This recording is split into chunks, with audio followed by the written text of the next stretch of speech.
Hi guys, welcome to Digital Tech Join. In this video, I'm going to explain one of the design pattern concept called the dependency injection. And using the design pattern, we are going to implement IOC, that is the inversion of control. Now, dependency injection is one of the design principle by Robert C. Martin, that is the solid principle of an object-oriented programming, where D stands for dependency injection. You can Google more on the solid principle because this we are not covering the entire solid principle, but one of the principle we are covering is a dependency injection.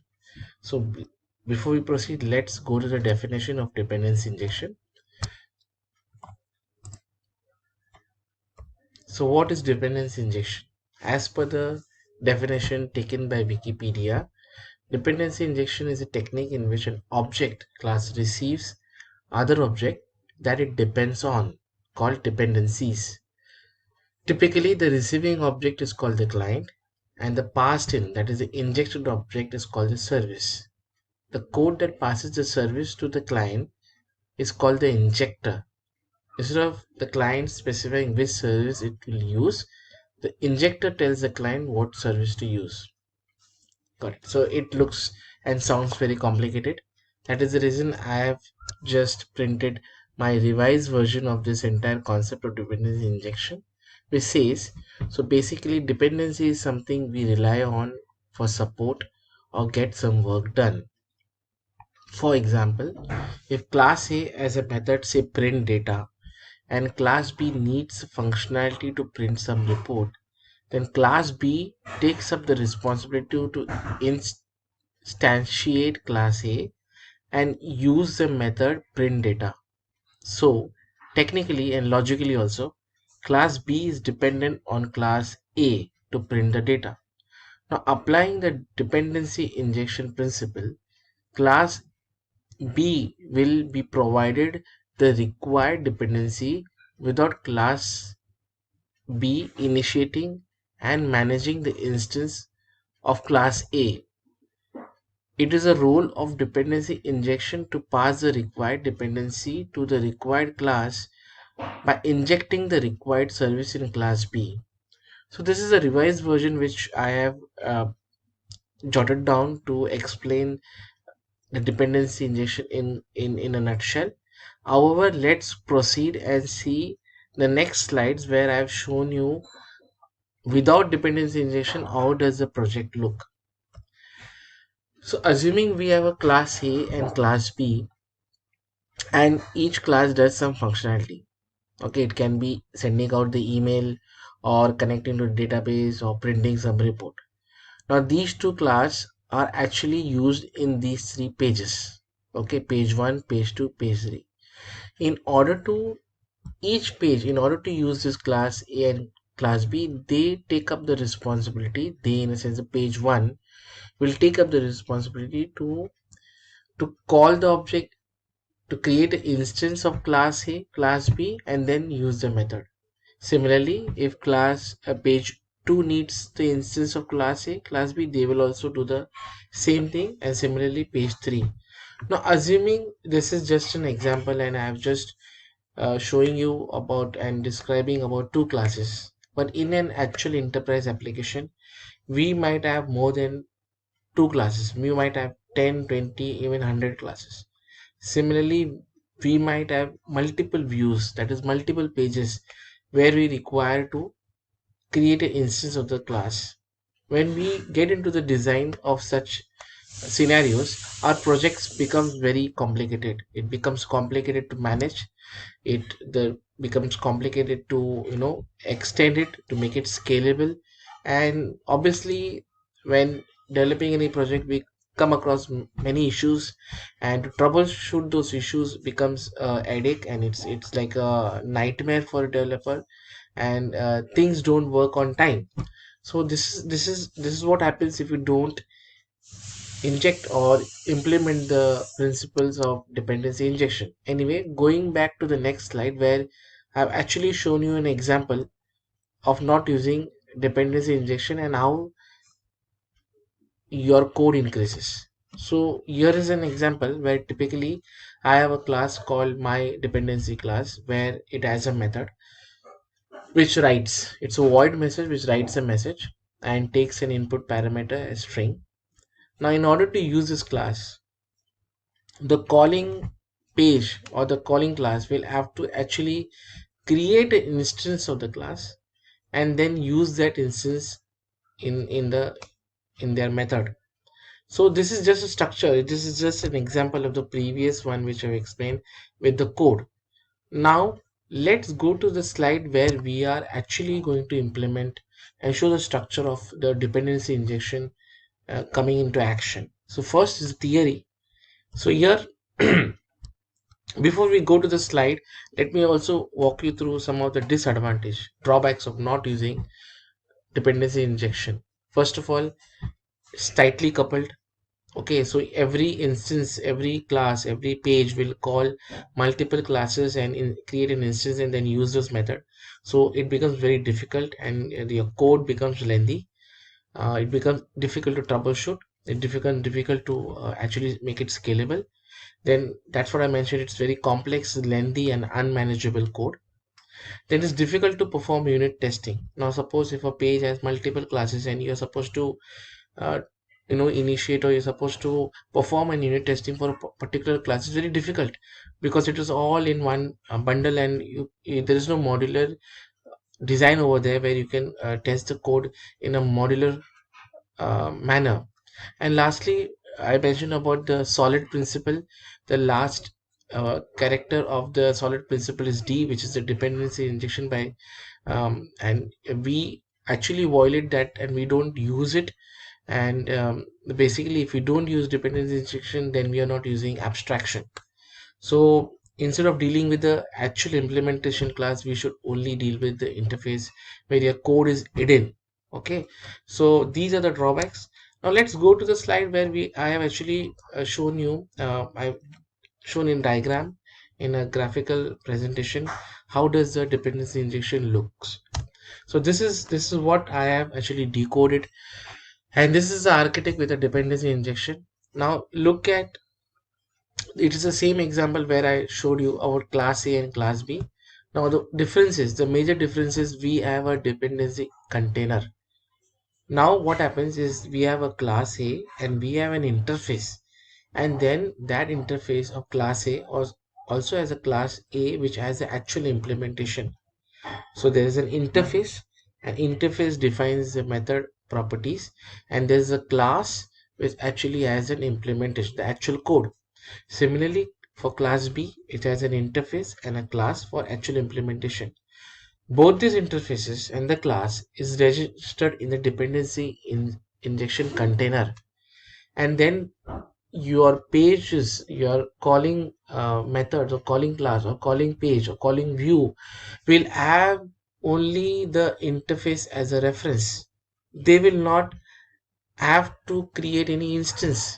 The creation of the instance is a job of the dependency container, dependency injection, and the page 1, page 2, page 3 will only have the interfaces, and they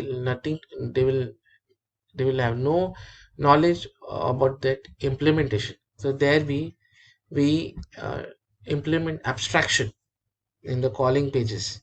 Okay, look at the design, how it becomes clean. And basically if you have any change to be made in your class, you don't have to actually make any changes to your calling object. That is no changes in the page, it is only changes in the class implementation file. Now look at this diagram. Okay, and look at this diagram. So you see how are we making our code readable and clean and manageable. Now here, as I told you, like we are going to show you a demo and we are going to use Visual Studio 2022 .NET Framework 6.0. Now in .NET Framework 6.0 and Visual Studio 2022, there is a mechanism which the framework is already provided to register to create this dependency container. So which happens in the program.cs file. So we will show that in the demo. We will proceed. So what are the advantage of dependency injection?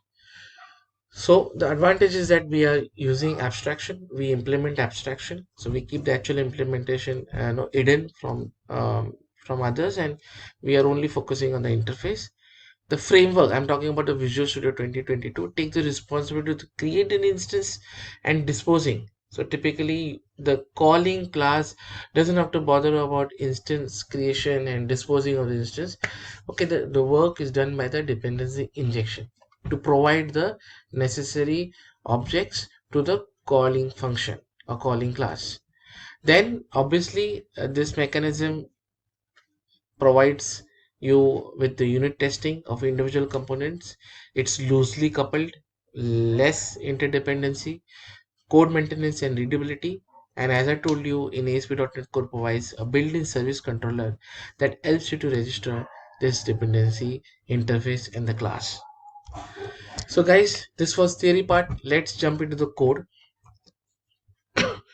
So now in my previous video, I had created this project for showing the paging, how to implement paging in core, and I'm going to use the same project. I'll create a new project obviously, and I'm going to first compare without dependency injection how the project looks, and then I'm going to take most of the code from here, and then I'll create a new project and show you how we had implemented dependency injection.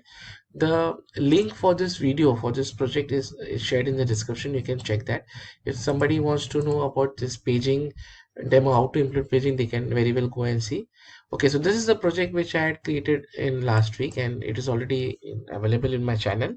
So here if you see, I'm using SQL Server 2008 R2 for my database. I'll just use the same database.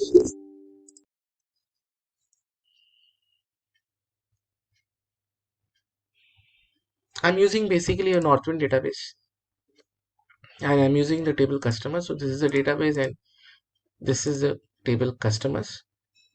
Okay, so if you look at this project, now in this project I have already created a connection string in app setting. In my program.cs I have the connection string defined. I don't have any addition of dependency injection registration over here, which I'll show it in the new project. And I have the module class which I'm going to use it, the same module class, and then I'm going to use the DB layer, and I'm going to use a controller which is existing controller, and I'm going to use the existing view project. So let me go ahead and create a project over here for you guys. So now I say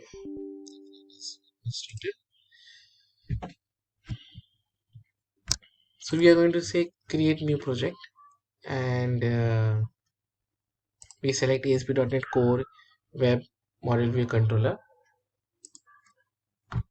We say dependency injection demo. I'm using .NET Framework 6.0, and I say create.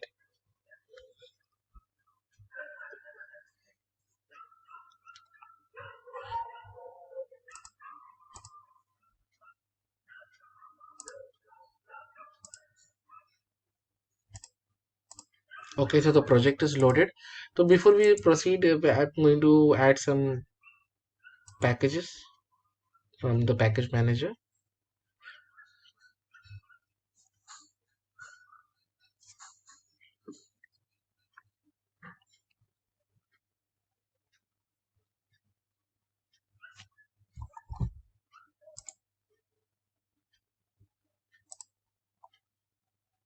Yeah, so I'm going to install the core.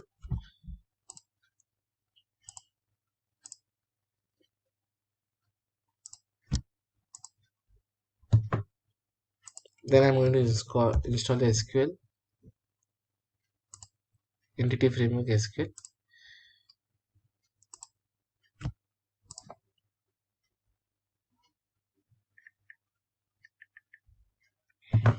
Okay, so we have installed these two packages.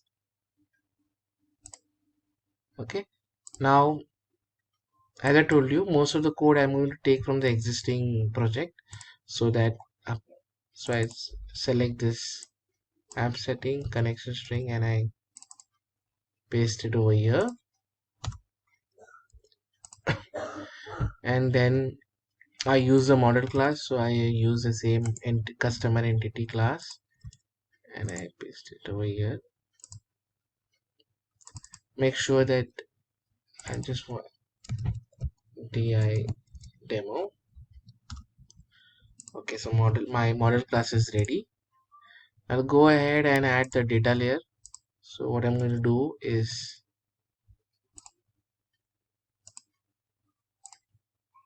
copy the data layer,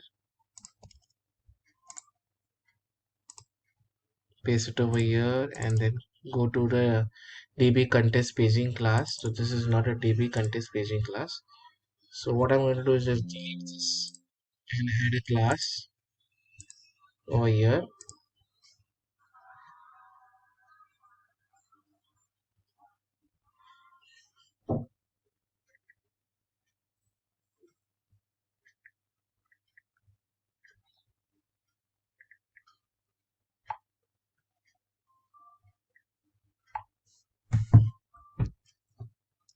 So I say db dependency injection db contest class, and then I go to this one and copy this,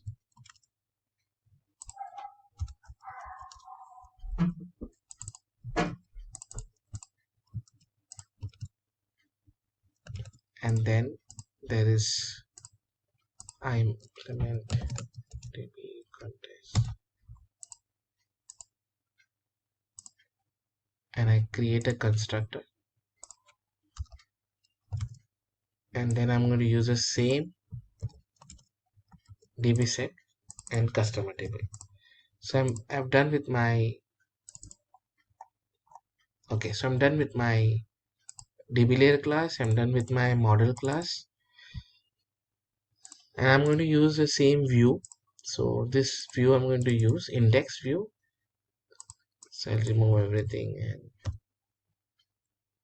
and in the controller I'm going to use this index controller to fetch the data. Okay, so before we go ahead, I'm going to also go to the program files and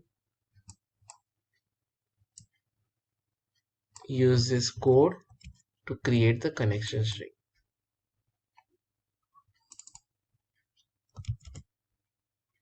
Go to the programs,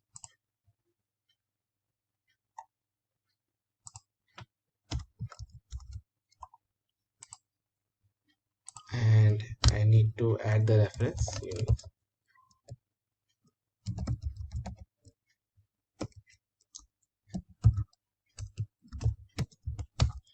And I'll use the db layer,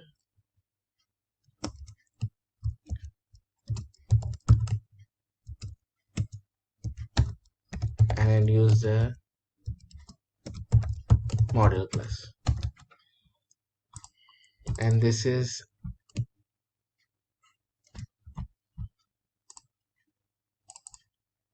di demo contest.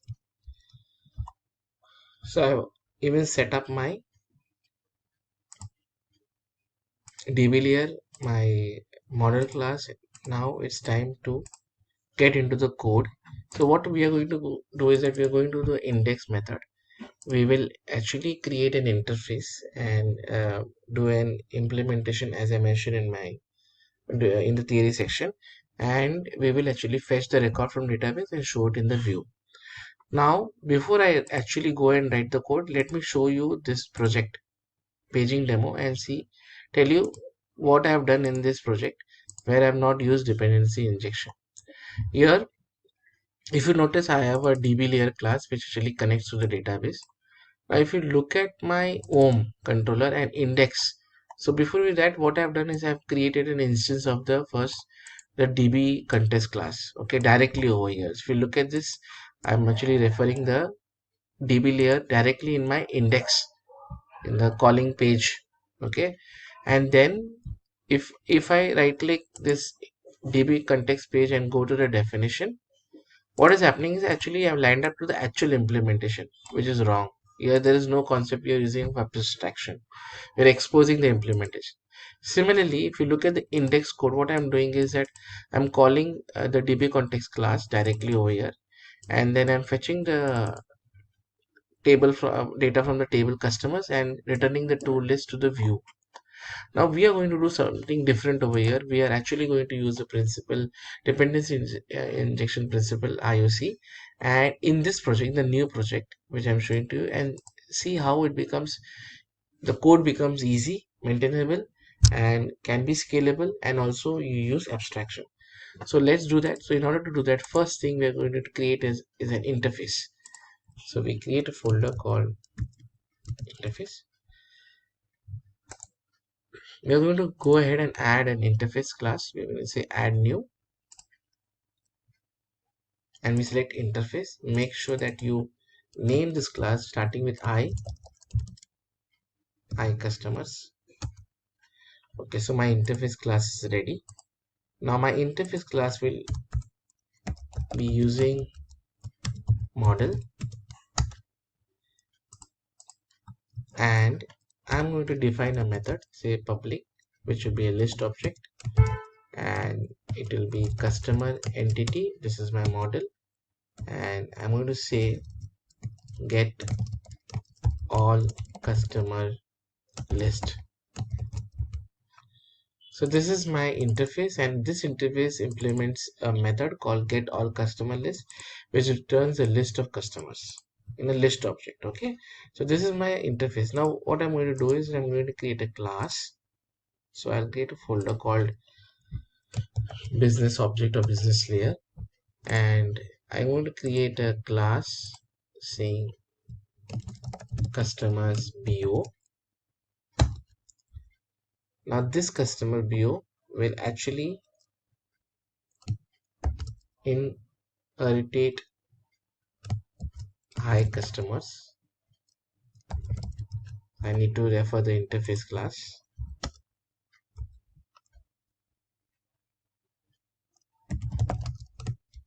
di.interface. Okay, and now we are getting an error because we are not because when you call an interface in a class, and you're supposed to implement the method. So what they say, customer view does not implement interface member I customer get. So what we're going to do is that we are going to implement that. So what is this method is going to do is it's actually is going to return the database. So now here in the actual implementation, we are going to use the data layer class, and we are going to define read only. This will be dib. This is a method name and contest. Okay, and then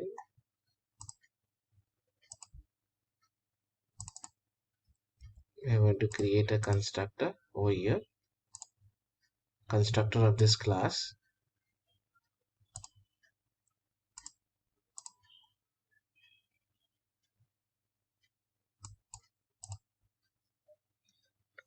Not this one, it should be generate constructor. Fine, and we create a constructor, and in the constructor we pass the db contest, and we initiate this underscore db contest, which is a, I'll just name it for reference, db contest. Okay, and now what we are going to do is that we are going to return this list object. So we are going to say return underscore db contest dot customers dot to list. So this is an actual implementation class. Now we get back to our index, and we create a reference of our interface. So we are going to use our interface class now over here. We are not going to use our db layer class. We are going to use an interface class, and we say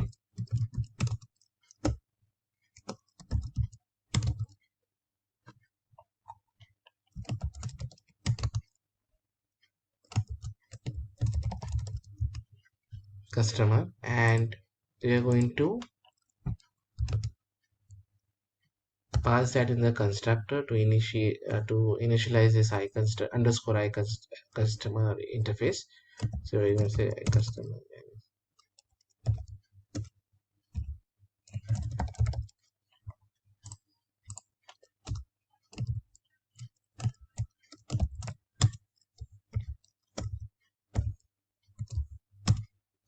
That's it.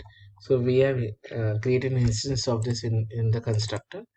Now here what we are going to do is that we are saying so var data, and we say I customer dot get all customer list, and we pass the data over here.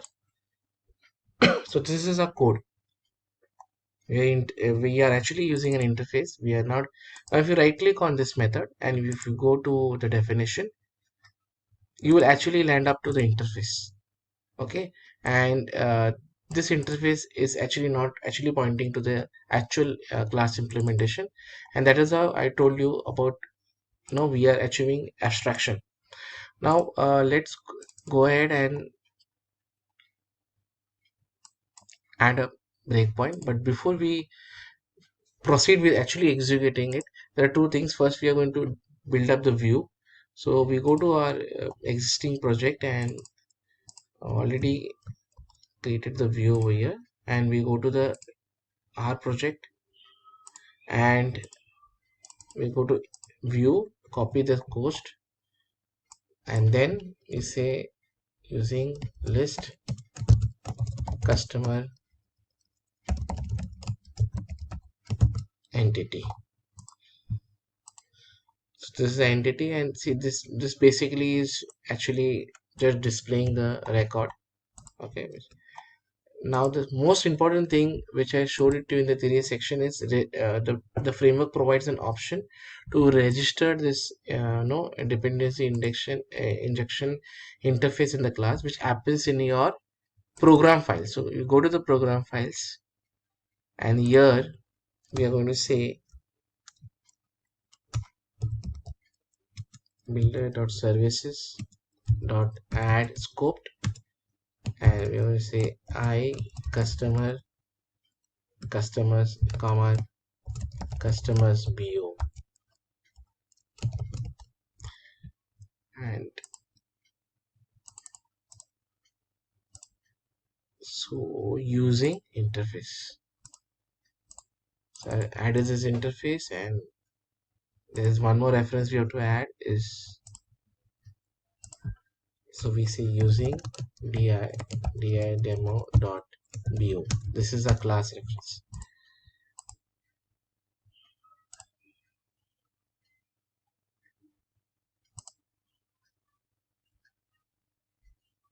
Okay, so this is customers bo. Got it. So what are we doing over here? We are actually registering the dependent injection class in our programs files, so that on runtime, at runtime, okay, our code is able to fetch the required data from the actual implementation class. And this is the core part of this entire exercise. So add scope basically works for the lifetime of the initiation of the class. So there is something called add transients also, which actually works for the lifetime of the method. So we are going to use add scope, which will work for the lifetime for the till the class is initiated and the lifetime of the class remains. So this is the actual part where we are actually registering the interface and the actual implementation of the class. And by doing this, we are actually going to implement abstraction. We are going to actually implement IOC, that is inversion of the control. Now let's go ahead and run this application and see things in action. So I put a breakpoint over here and run the application.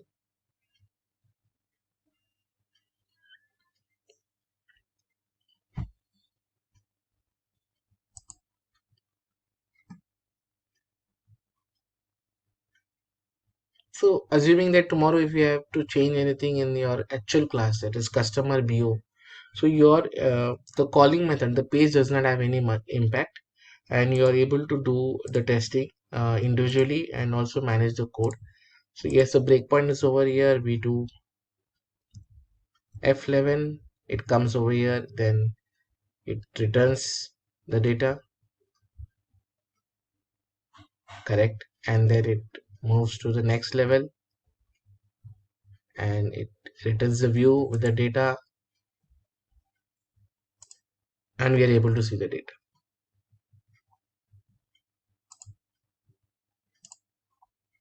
Sorry, this is the demo. So guys, I hope you really liked the video, and I hope I was able to clear out the concept of dependency injection. I have not only gone through the theory but also showed you, practically how to implement that and what are the advantages of doing this. So please do keep visiting. Thank you for watching this video. Please do like this video, and please do subscribe my channel. Thank you, friends.